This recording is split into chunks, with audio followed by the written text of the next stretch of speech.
오늘 하나님 말씀은 우리 구약성경 939면 우리 잠언서 25장 1절에서 우리 28절 마지막 절까지 또 한 절씩 교독하겠습니다. 구약성경 939페이지 잠언서 25장 1절을 제가 읽습니다. 이것도 솔로몬의 잠언이요 유다왕 히스기야의 신하들이 편집한 것이니라.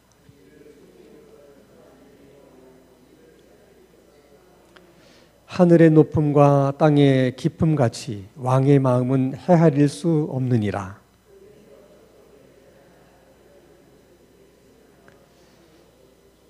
왕 앞에서 악한 자를 제하라. 그리하면 그의 왕위가 의로 말미암아 견고히 서리라.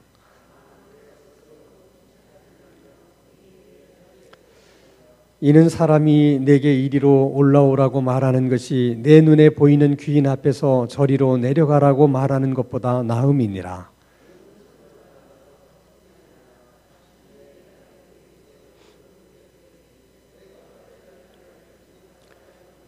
너는 이웃과 다투거든 변론만 하고 남의 은밀한 일은 누설하지 말라.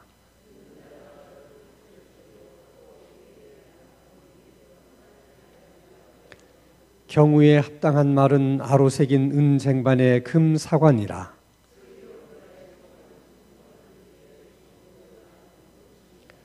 충성된 사자는 그를 보낸 이에게 마치 추수하는 날에 얼음 냉수 같아서 능히 그 주인의 마음을 시원하게 하느니라.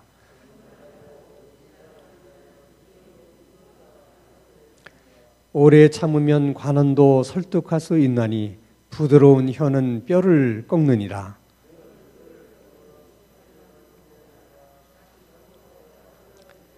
너는 이웃집에 자주 다니지 말라. 그가 너를 싫어하며 미워할까 두려우니라.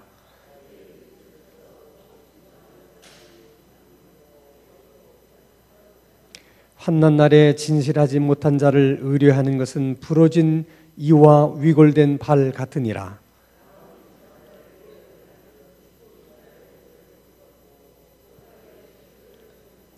내 원수가 배고파 하거든 음식을 먹이고 목말라 하거든 물을 마시게 하라.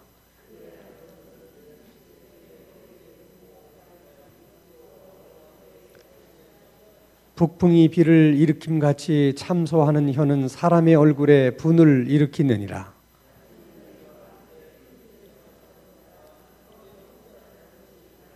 먼 땅에서 오는 좋은 기별은 목마른 사람에게 냉수와 같으니라.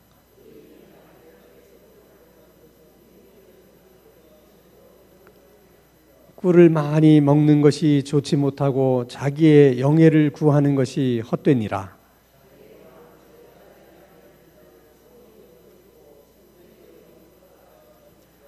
아멘. 잠언서를 읽을 때마다 늘 느끼는 거지만은 참 한 절 한 절이 얼마나 은혜스러운지 모르겠어요. 옛날 우리 선비들이 사서삼경을 시간만 나면은 소리내서 이렇게 읊었던 것처럼 여러분들도 시간이 날 때마다 이렇게 잠언서를 펴놓고 큰 소리로 사서삼경을 이렇게 큰 소리를 내서 이렇게 읽는 것처럼 한번 이렇게 읽어보세요. 이렇게 몸을 흔들어가면서. 그럼 그 말씀을 하다 보면 문득 평소에 이렇게 지나쳤던 말씀인데 마음에 이렇게 딱 와닿는 말씀들이 있어요. 그게 이제 하나님이 내게 주시는 은혜의 말씀인데, 잠언서 25장에도 정말 하고 싶은 말씀, 나누고 싶은 말씀들이 많은데, 우리가 이제 수요 기도회는 기도하는 것이 이제 더 중점적으로 해야 되는 일이기 때문에 다 다룰 수가 없어서 오늘은 13절에 있는 말씀 한 절만 우리가 한번 생각을 하려고 그래요. 잠언서 25장 13절에 보면 충성된 사자는, 충성된 일꾼은 그 말이죠. 충성된 종은, 충성된 일꾼은 그를 보낸 이에게 마치 추수하는 날에, 더운 여름날 이렇게 추수할 때 얼마나 그 더위 때문에 갈증이 납니까? 이럴 때 얼음 냉수같이 그 주인의 마음을 시원하게 한다. 충성된 종은 주인에게 있어서 마음을 시원케 하는 자와 같다. 이제 그런 말입니다. 사람과의 관계에서도 그렇겠지만은 특별히 하나님과의 관계에서 그렇다는 거예요. 그러니까 우리가 하나님의 일꾼으로서 충성된 일꾼이 되면 하나님의 마음이 아주 시원한 그런 느낌을 하나님이 받으신다는 거죠. 그러니까 하나님 마음을 시원케 해드리려고 하면 우리들이 하나님 앞에서 충성된 종이 되어야 된다는 거예요. 그래서 하나님은 어떤 사람들을 하나님의 일꾼으로 쓰시느냐? 충성된 사람이에요. 그래서 고린도전서 4장 1절과 2절 말씀에도 보면 사람이 마땅히 우리를 그리스도의 일꾼이요 하나님의 비밀을 맡은 자로 여길지어다. 그리고 맡은 자들에게 구할 것은 뭐라고요? 충성이다. 그러니까 일꾼은 충성된 사람이라고 인정받는 것만큼 영예로운 일이 없어요. 그래서 우리가 무슨 일을 맡았던 하나님의 일을 맡은 사람들은 하나님 앞에서 충성하려고 하는, 자기가 맡은 일에 대해서 충성하려고 하는 그런 마음가짐을 갖는 것이 중요하다 하는 것입니다. 이 충성이라는 말이 뭐 유교에서나 이런 다른 데서 이제 충성이라는 말을 하는 것과 또 성경에서 또 충성이라고 말하는 것은 의미가 좀 달라요. 성경에서 말하는 충성이라고 하는 것은 두 개의 단어가 이렇게 합해져서 만들어진 단어예요. 진실하다라는 단어와 성실하다 하는 단어가 합쳐진 것이 충성이에요. 진실되다 하는 것은 사람이 거짓됨이 없이 사람이 항상 뭐 마음이라든지 뭐든지 그냥 여기서는 이렇게 또 저기서는 저렇게 그렇지 않고 변함이 없다는 거예요. 그래서 그 사람은 참 신실하다, 변함이 없어서 그런 것을 가리켜서 진실하다 그렇게 말하는 것이고, 성실하다는 것은 자기가 맡은 일에 대한 책임을 다하려고 아주 열심을 내고 또 최선을 다하는 것이 성실하다, 성실함이다 그렇게 얘기를 해요. 그러니까 하나님의 일꾼에는 두 가지가 다 필요한 거예요. 성실하기는 한데 진실하지 못한다든지, 진실하기는 한데 또 성실하지 못한다든지 그러면 안 된다는 거예요. 하나님의 일꾼은 진실하면서도 어떻게? 성실해야 된다. 그래서 하나님은 언제나 일꾼을 부르실 때 하나님이 가장 먼저 보시는 것은 그 사람의 충성됨이에요. 그래서 하나님이 이게 쓰셨던 인물들, 성경에 많이 나오잖아요. 그 인물들을 보면 하나님이 말씀하시는 충성이라는 것이 뭔지를 우리가 깨닫게 됩니다. 그래서 오늘 몇 사람을 우리가 먼저 생각해 볼 텐데, 자, 믿음의 조상 아브라함. 그 아브라함이 믿음의 조상이 되어 결국 아브라함으로부터 이제 이스라엘이 생기게 되는 것이죠. 그래서 이제 많은 사람들이 그런 생각을 하죠. 그 당시에도 사람들이 많이 살고 있었는데 왜 하필이면 하나님께서 아브라함을 부르셔서 믿음의 조상으로 삼았을까? 이게 다 궁금한 거예요. 하나님이 하시는 일은 뭐 우리가 알 수가 없죠. 그러나 잠언서 25장 13절의 말씀을 우리가 이제 기준으로 본다면 하나님이 아브라함을 부르신 것도 무엇 때문에? 아브라함의 충성됨을 보고 아브라함을 부르셨다는 거예요. 일단은 그렇게 여러분들이 생각도 하고 믿어야 돼. 왜 하나님이 아브라함을 부르셨을까? 그 이유 정확한 건 몰라요. 그러나 이런 기준으로 보면 하나님이 아브라함을 보실 때 충성됨이 있다고 보신 거예요. 자, 그러면 아브라함이 어떤 모습이 하나님 앞에 충성된 모습으로 보였겠는가? 자, 우선 아브라함을 부르실 때의 모습을 한번 여러분 잘 유념해 보세요. 창세기 12장 1절에서 3절인데 여호와께서 아브라함에게 이르시되 너는 너의 고향과 친척과 아버지 집을 떠나서 내가 네게 보여줄 땅으로 가라. 우리는 관심이 뒤에 있죠. 뭐 큰 민족을 이루게 하고 뭐 너를 창대케 하고 뭐 이런 쪽에 관심이 있잖아요. 근데 저런 축복을 약속하기 전에 하나님이 아브라함이 먼저 지시하시고 명령을 하세요. 내가 지시할 땅으로 떠나라는 거예요. 근데 여러분 잘 보세요. 어디로 가라는 말씀도 하나님은 하지 않으셨고 또 어떻게 가라는 말씀도 없으세요. 그냥 내가 지시할 땅, 그 땅이 어느 땅인지도 모르지만은 약간 가라는 거예요. 근데 중요한 것은 하나님이 저렇게만 말씀하셨는데도 아브라함이 그 말씀대로 정말 떠났다는 거예요. 근데 그 과정이 사실은 우리가 생각하는 것처럼 그렇게 순탄하지는 않았어요. 왜냐하면 창세기 12장 5절 말씀을 보면 이런 말씀이 있습니다. 아브라함이 그의 아내 사레와 조카 롯과 하란에서 모은 모든 소유와 얻은 사람들을 이끌고 가나안 땅으로 가려고 떠나서, 그 다음이 중요해요. 마침내 가나안 땅에 들어갔다. 자, 여러분, 마침내라고 하는 그 단어, 마침내라고 하는 말을 언제 씁니까, 우리가? 응? 그러니까 가나안 땅에 마침내 들어갔다는 것은 뭐예요? 그 전에 많은 말할 수 없는 우여곡절이 있었지만, 그런데 결국에는 가나안 땅에 들어가게 되었다. 그 얘기를 하는 거잖아요. 그러니까 우리가 생각하는 것처럼 하나님이 아브라함 보고 내가 지시할 땅으로 가라 그랬더니 아브라함이 그냥 정말 아무런 문제 없이 그냥 이렇게 가나안 땅으로 들어간 것이 아니라는 거예요.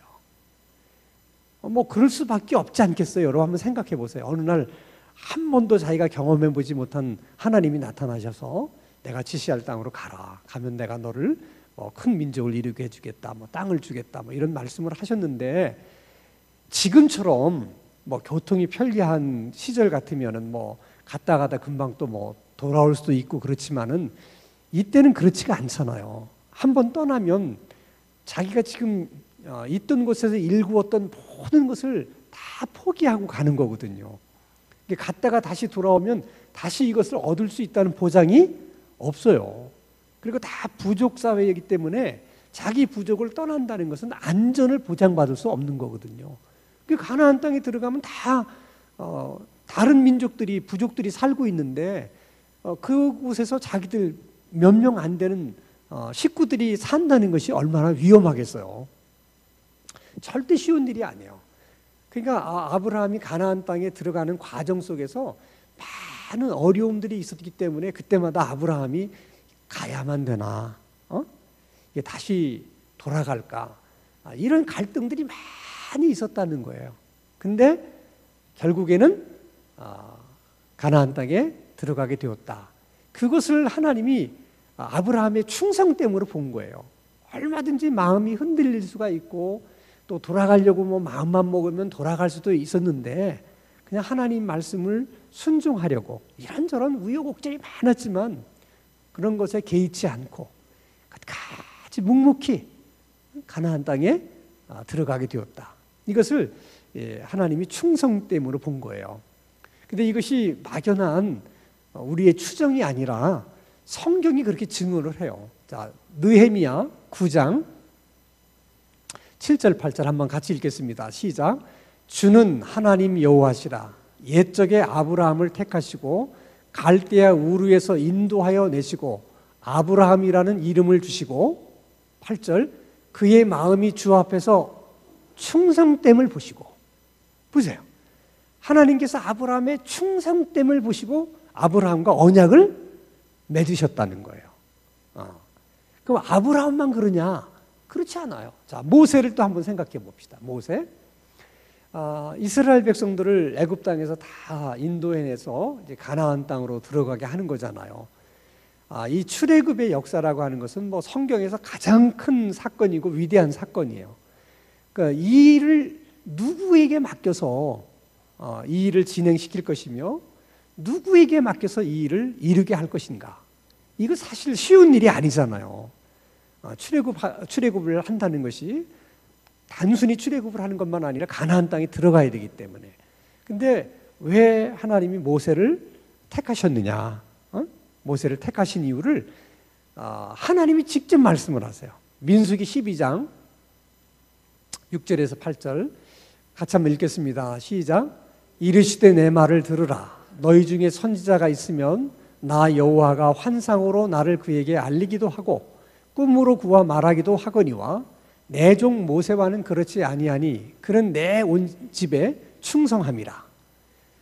그와는 내가 대면하여 명백히 말하고 은밀한 말로 하지 아니하며 그는 또 여호와의 형상을 보거늘 너희가 어찌하여 내 종 모세 비방하기를 두려워하지 않느냐. 다시 말하면 다른 선지자들에게 하나님이 말씀하실 때는 환상이나 꿈으로 이렇게 보여주시고 말씀하셨지만은 모세에게 대해서만큼은 하나님이 어떻게 직접 대면해서 말씀을 하셨다는 거죠. 하나님이 그렇게 하신 이유가 뭐냐? 하나님이 말씀하실 때 모세는 다른 선지자와 다르게 하나님 앞에서 어떻다? 충성된 사람이라는 거예요. 하나님이. 그러니까 모세의 그런 충성됨을 보시고 하나님이 그렇게 하셨다는 거죠. 그럼 우리가 어떤 모습을 보면서 우리가 모세가 그렇게 하나님 앞에서 충성된 사람이라는 걸 알 수 있느냐? 잘 보세요. 자, 출애굽을 할 때 이스라엘이 장정만 60만입니다. 가족들을 다 합하면 최소 200만이에요. 200만을 이끌고 갑니다. 근데 몇 년이 걸려요? 40년이 걸립니다. 그래서 어떤 분은 이렇게 얘기를 하는 분이 있어요.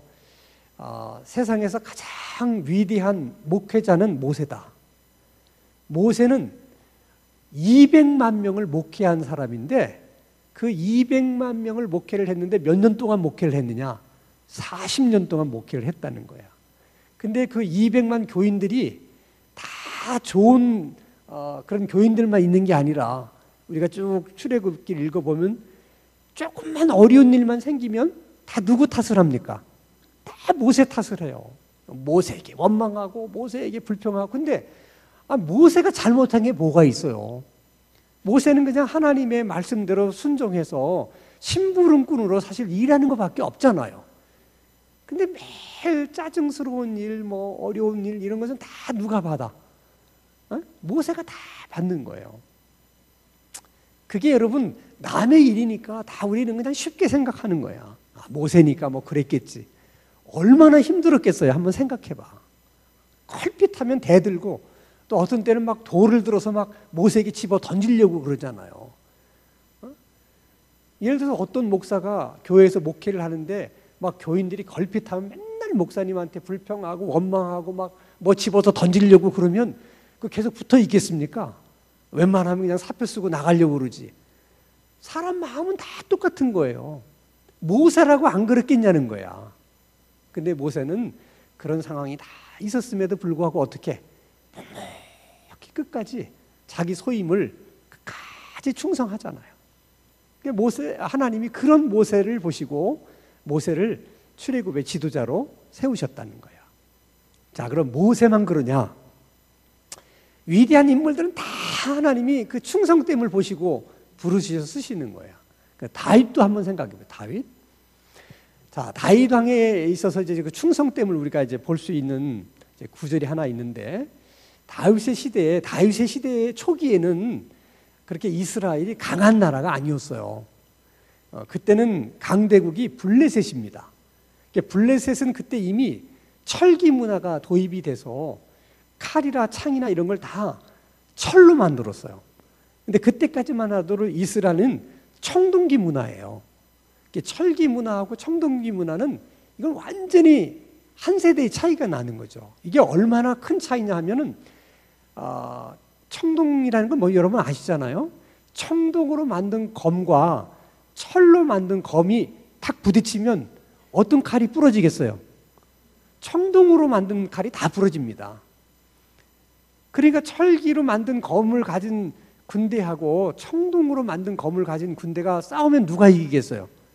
당연히 철로 만든 칼을 가지고 있는 군대가 이길 수밖에 없어요. 그러니까 다윗은 블레셋과 싸울 때 절대적으로 불리한 입장에서 싸우는 거예요. 그래서 할 수 없이 다윗이 같이 맞상대를 해서는 블레셋을 이길 수가 없으니까 그래서 어떻게 하느냐? 다윗은 진을 어디다 치냐면 산 위에다 쳐요. 그러면 공격해 올라오는 사람들을 산 위에서는 방어하기가 쉽잖아요. 그리고 블레셋은 산 밑에 진영을 치릅니다. 이렇게 대진을 하고 일진일퇴를 하는 거예요. 근데 산에서 이제 진을 치고 있으면 유리한 점은 방어에 유리하지만 불리한 점도 있어요. 뭐냐면 식수가 이제 부족한 거예요. 산에서는 물을 구하기가 어렵잖아요. 그 고통을 다 감내해내면서 그냥 산을 진지 삼아 있는 거예요. 왜냐하면 블레셋과는 정면으로 붙을 수가 없으니까. 얼마나 힘들게 시간을 보내고 있었겠습니까? 그래서 다윗이 어느 날 너무 갈증이 나니까 자기도 모르게 무슨 얘기를 했냐면, 지금 블레셋이 그 밑에 진을 치고 있는 쪽이 자기가 태어나고 살았던 베들레헴이었거든요, 근처에. 그러니까 자기가 늘 양을 치고 다니다가 목이 마르면 그 베들레헴 성문 곁에 우물이 하나 있는데, 그 우물이 굉장히 이게 찬물이 올라오는 그런 우물이었기 때문에 목이 갈증이 마를 땐 그 물 한 잔 마시면 그냥 아주 정말 피로도 쫙 풀리면서 그냥 기분이 좋았던 그 시절을 회상하면서 그냥 넋두리처럼 이럴 때는 그냥 저 베들레헴 성문 곁에 있는 물 한 사발 쫙 마셨으면 좋겠다 그랬는데, 그 얘기를 그냥 지나가는 말로 한 말인데 다윗의 부하 3명이 그 말을 듣고 목숨을 걸고 그 블레셋 진영을 공격해 들어가요. 그러니까 블레셋 진영에서는 다 수비대들이 진을 치고 있는데 그걸 다 격파하고 들어가 가지고 베들레헴 우물물을 길어 가지고 다윗에게 온 거예요. 이게 다윗이 너무 충격을 받은 거예요.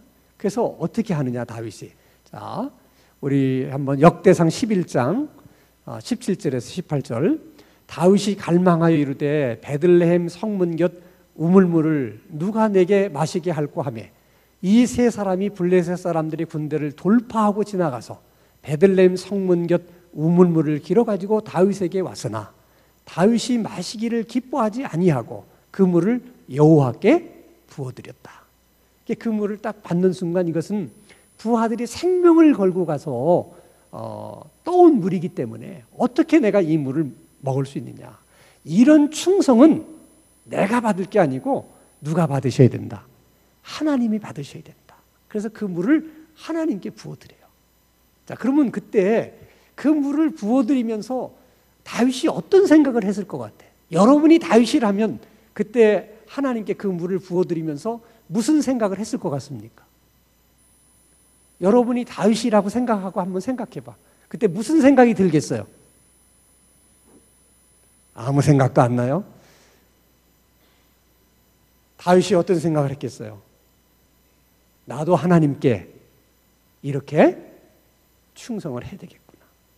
부하들이 나에게 이렇게 충성하는 것처럼 그 충성을 내가 오늘 하나님께 드리면서 나도 하나님께 저런 충성스러운 하나님의 종이 되어야 되겠다. 그런 결심을 하지 않았겠습니까? 그래서 다윗의 쭉 생애를 보면 그런 하나님에 대한 충성심의 모습이 면면이 다 이렇게 흐르고 있어요. 자, 유명한 이제 다윗에 대한 평가가 신약에서 이렇게 나오죠. 사도행전 13장 22절.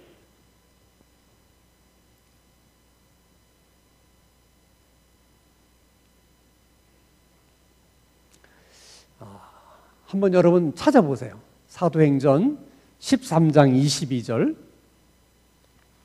한번 같이 한번 크게 읽어보겠습니다. 13장 22절.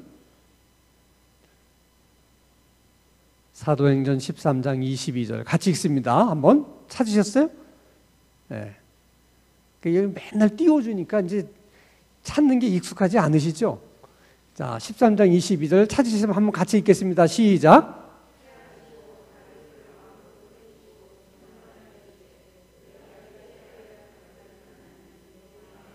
됐어요. 거기까지만 읽으면 돼요. 내가 다윗을 만나니 내 마음에 합한 자라. 내 마음에 꼭 들었다는 거죠. 도대체 다윗의 어떤 면이 하나님의 마음에 꼭 들었을까? 어떤 면? 그렇죠. 충성된 면. 그 면이 하나님 마음에 꼭 든 거예요. 그러니까 하나님은 그때나 지금이나 동일하세요. 어떤 사람을 하나님의 마음에 들어 하느냐. 여러 가지가 있을 수 있지만은 충성된 마음. 그런 사람들을 항상 하나님은 일꾼으로 세우세요. 자, 그럼 신약에 와서 우리 한번 가장 베드로와 견줄 만한 예수님의 이제 제자로서 우리가 사도 바울을 꼽죠. 자, 사도 바울은 바울이 되기 전에 이름이 사울이었어요. 근데 사울이었을 때는 교회와 예수 믿는 사람들을 아주 열심으로 핍박했던 사람이에요.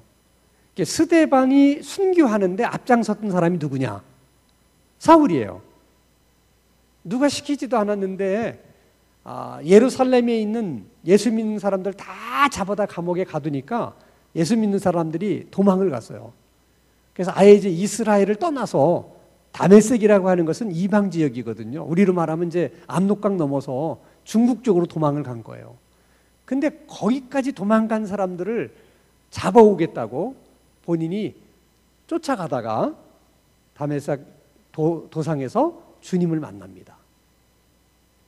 우리가 생각해 보면 아니 스데반 같은 자를 순교하는데 앞장선 사람, 그렇게 교회를 핍박하고 예수 믿는 사람들을 핍박한 사람을 아니 왜 하나님이 뭐 사람이 없어도 그렇지 왜 그런 사람을 하나님께서 베드로와 견줄 만한 그런 일꾼으로 삼으셨겠는가? 자, 우리도 사실은 이해가 잘 안 되는데 우리만 그런 것이 아니라 사도 바울도 처음에 그랬던 것 같아. 자기가 이제 하나님의 주님의 부르심을 받고 이 일꾼으로서 이게 사역을 하면서 늘 이제 풀리지 않는 수수께끼처럼 야 주님이 왜 나 같은 사람을 하필이면 왜 나 같은 사람을 이렇게 일꾼으로 부르셨을까? 그럴 수 있죠. 왜냐하면 자기가 한 짓이 있으니까. 근데 어느 날 주님께서 그 바울에게 말씀을 하신 것 같아. 영감을 받은 것 같아요. 그래서 자기가 이렇게 얘기를 해요. 디모데전서 1장 12절 같이 한번 읽겠습니다. 시작. 나를 능하게 하신 그리스도 예수 우리 주께 내가 감사함은 나를 충성되이 여겨 내게 직분을 맡기셨다. 그러니까 사도 바울도 깨달은 거예요. 내가 아무것도 사실 주님한테 내놓을 게 없는데 사실 과거에 내가 한 일은 부끄러운 일밖에 없는데 그럼에도 불구하고 왜 주님께서 나를 자신의 일꾼으로 쓰셨는가? 충성 때문이라는 거예요. 그러면 도대체 사도 바울이 어떤 면이 그렇게 충성스러우느냐? 자, 스데반을 순교하는데 앞장선 일이나 예수 믿는 사람들을 핍박하고 교회를 핍박한 이유는 사도 바울의 생각에는 그게 하나님에 대한 충성이라고 생각한 거예요. 다시 말하면 오늘날로 말하면 교회는 이단이라고 생각한 거야. 사울의 입장에서는. 왜냐하면 율법에 충실했던 사람이기 때문에 가말리엘 문화에서 공부한 그런 율법학자였기 때문에 저거는 약간 사입이다. 저들을 그냥 놔두는 것은 율법학자로서의 도리가 아니다. 또 바리새인으로서의 도리가 아니다. 그래서 핍박을 한 거예요. 그리고 나는데 나중에 보니까 그게 자기가 잘못 생각했다는 걸 알았어요. 그리고 깨닫고 난 후에는 그 다음부터는 어디에 또 충성을 해요? 예수님에게 충성하고 교회에 충성하고 예수 믿는 사람들이 충성하잖아요. 완전히. 그러니까 그전에도 충성인데 잘 몰랐기 때문에 한 충성이고 돌아서서는 이제는 바르게 깨닫고 나서 충성하는 거예요. 그 차이에 충성 때문에는 변함이 없어요. 그러면 율법학자가 사울밖에 없었어요? 바리새인들이 사울밖에 없었어요? 많았어요. 그들도 다 똑같이 생각은 사울처럼 했어요. 쟤네들 그냥 놔두면 안 된다. 저것들 저렇게 놔두면 안 된다. 다 생각은 그렇게 하고 말도 그렇게 했는데 뭐를 안 해? 행동은 안 하는 거예요. 다시 말하면 진실되지 못한 거예요. 말할 때는 저런 놈들 그냥 두면 안 된다고 막 그러는데 막상 아무도 나서서 그렇게 하려고 하지는 않았다는 거죠. 그런 면에 있어서 사울은 충성된 거예요. 자기가 나서서 얼마나 열심히 핍박을 해요. 그러면 사도 바울만 그러냐? 그렇지 않아요. 예수님도 그랬어요. 이게 중요한 거예요. 우리는 한 번도 예수님이 충성스러운 하나님의 아들이고 충성스러운 메시아고 충성스러운 하나님의 종이다. 우리 이렇게 생각해 본 적이 없잖아요. 그런데 성경은 예수님을 충성된 하나님의 종으로 설명을 합니다. 자, 히브리서 3장 1절 2절입니다. 그러므로 함께 하늘의 부르심을 받은 거룩한 형제들아, 우리가 믿는 도리의 사도이시며 대제사장이신 예수를 깊이 생각하라. 그는 자기를 세우신 이에게, 하나님이죠, 신실하기를, 여기서 신실한다 하는 말이 충성되다 하는 말과 똑같은 말이에요. 신실하기를 모세가 하나님의 온 집에서 한 것과 같이 하셨으니, 그러니까 예수님께서 하나님께 충성한 것은 마치 모세가 하나님께 충성한 것과 같이 그렇게 충성했다는 거예요. 그럼 여러분, 그런 면에서 이제 예수님의 생애를 한번 생각해 보세요. 예수님은 하나님의 명을 받고 이 땅에 오십니다. 인간을 구원하기 위해서 옵니다. 예수님의 33년의 생애를 한마디로 요약한 것이 우리가 늘 예배 시간마다 이제 암송하는 사도신경입니다. 거기 이제 예수님이 어떻게 출생하셨고 쭉 설명을 하다가 중간 부분에 이런 말이 나오죠. 본디오 빌라도에게 고난을 받으사. 그렇죠? 십자가에 못 박히시고 쭉 나오잖아요. 그러니까 본디오 빌라도에게 고난을 받으사, 이 말 하나가 예수님의 33년의 생애를 요약한 단어예요. 고난의 삶을 살았다는 거야. 그리고 여러분, 성경을 보세요. 진짜 예수님이 얼마나 많은 수모를 받으시고 얼마나 모함도 받으시고 정말 많은 고난을 받으셔요. 고난이에요. 정말 예수님은 고난을 많이 받으셨어요. 하나님의 아들로서 수모를 겪을 때 그 마음이 어떻겠습니까? 그런데 하나님이 인간을 구원하라고 이 땅에 보내신 그 사명을 감당하기 위해서 그걸 다 참아내세요. 그 수모를 다 참아내신다. 마지막에 겟셋마네 동산에서 이제 기도하잖아요. 얼마나 그 십자가를 피하고 싶으면 머리에서 떨어지는 땀방울이 핏방울처럼 변할 만큼 그렇게 애절하게 간절하게 기도했겠습니까? 근데 마지막 결론은 뭐예요? 내 뜻대로 하지 마시고 하나님 뜻대로 해라. 이게 충성이라는 거야. 내 뜻대로 하는 게 충성이 아니고, 나는 하고 싶지 않아. 정말 나는 정말 십자가를 피하고 싶어. 그렇지만은 그게 하나님의 뜻이라면 제가 하겠습니다. 그게 충성이라는 거예요. 자, 예수님이 십자가에 매달리셨어요. 그 고통 중에도 사람들이 막 야유를 합니다. 네가 우리를 구원하기 위해서 온 메시아라고 그러지 않았느냐? 네 입으로. 그러면 너부터 구원을 해라. 너부터. 십자가에 매달려 있지 말고 내려와서 너부터 구원을 하고 그리고 우리를 구원해달라. 그렇게 막 야유를 합니다. 그때 예수님은 내려올 수 있어요? 없습니까? 내려올 수 있어요. 예수님은. 근데 그 야유를 들으면서 내려올 수 있었음에도 불구하고 끝까지 그걸 참고 견디면서 끝까지 매달려 계시잖아요. 이것도 충성이에요.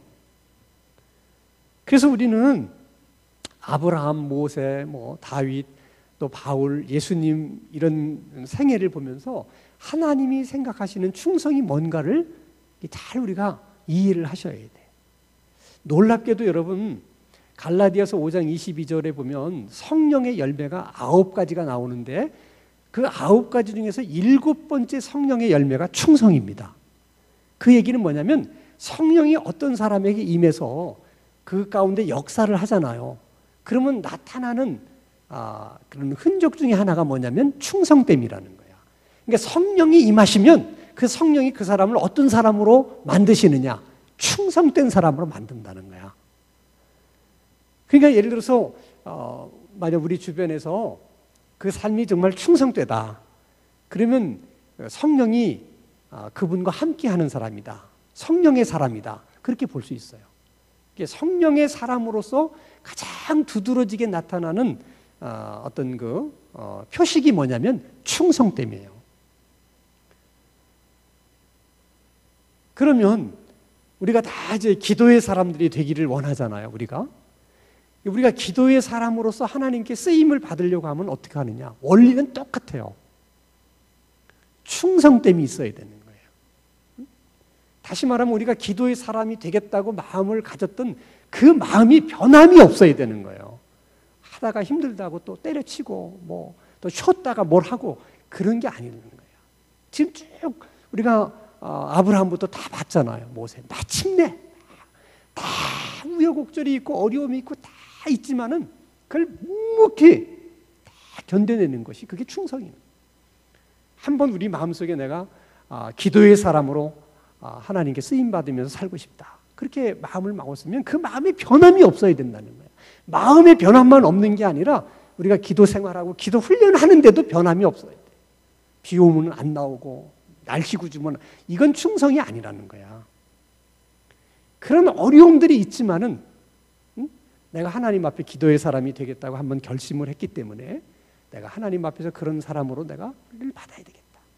그래서 정말 변함없는 마음, 변함이 없는 어떤 그 기도하는 자세, 이렇게 이제 훈련이 되면 하나님이 이제 기도의 사람으로 쓰시는 거죠. 기도의 종으로. 기도의 사람으로 쓰시게 되면 어떤 일이 일어나느냐? 하나님께서 그를 통해서 기도의 사람으로 이제 하나님이 쓰시기 때문에 기도해야 될 일들을 많이 보여주셔요. 무슨 일이 있으면 그 사람에게 기도를 시키세요. 하나님이. 그래서 만약에 어떤 사람이 기도가 필요하다. 만약에 A라는 권사님이 지금 처해 있는 상황이 하나님이 보실 때 굉장히 위험한 상황이다. 그러면 이 기도하는 사람의 눈에 그 권사님이 굉장히 위험하다고 이렇게 되는 어떤 것을 느낀다든지 그것이 갑자기 눈에 살짝 이게 스치면서 지나가든지 그게 딱 보이는 거예요. 그러면 그분을 위해서 기도하게 되는 거예요. 기도하게 돼요. 그러면 하나님께서 그렇게 기도하는 자로 쓰셨기 때문에 그분의 그 기도로 인해서 그 권사님이 어려운 일을 당할 수 있고 위험한 일을 당할 수 있는데 거기서 보호를 받게 되는 거죠. 그러니까 그 기도의 사람은 어디를 가든지 하나님이 필요한 대로 그 사람에게 보여주시고 기도를 시키는 거야. 그렇게. 여러분 평생 그렇게 산다는 것이 얼마나 큰 축복이겠어요. 그러니까 하나님이 늘 그 사람을 필요로 하는 거야. 그래서 기도해라. 보여주시고 이걸 위해서도 기도해라. 보여주시고. 그게 하나님과 동행하는 삶을 사는 거예요, 여러분. 그러니까 우리가 하나님과 평생을 이렇게 동행하는 삶을 살고 싶다 그럴 때 가장 좋은 길이 기도의 사람이 되는 거예요. 기도의 일꾼이 되는 거예요. 그래서 기도의 삶으로 하나님께 쓰임 받는 것이 하나님과 늘 동행하는 삶을 살아가는 거예요. 이것이 얼마나 큰 축복인가 하는 것을 알 필요가 있다는 거죠. 우리가 정말 그런 마음 자세를 가지고 정말 일정심한 그런 마음으로 기도하는 그런 모습, 이런 것을 하나님이 보실 때 하나님 마음이 아주 시원하다. 하나님 마음을 시원케 해드리는 것이 바로 우리의 충성된 우리들의 그런 기도의 자세고 기도의 모습들이라는 거예요. 오늘 저녁에 기도하러 나오신 여러분들은 정말 평생 기도의 사람으로 쓰임을 받으면서 하나님과 동행하면서 하나님의 마음을 시원케 해드리는 그런 주의 종들이 다 되시기를 주의 이름으로 축원합니다.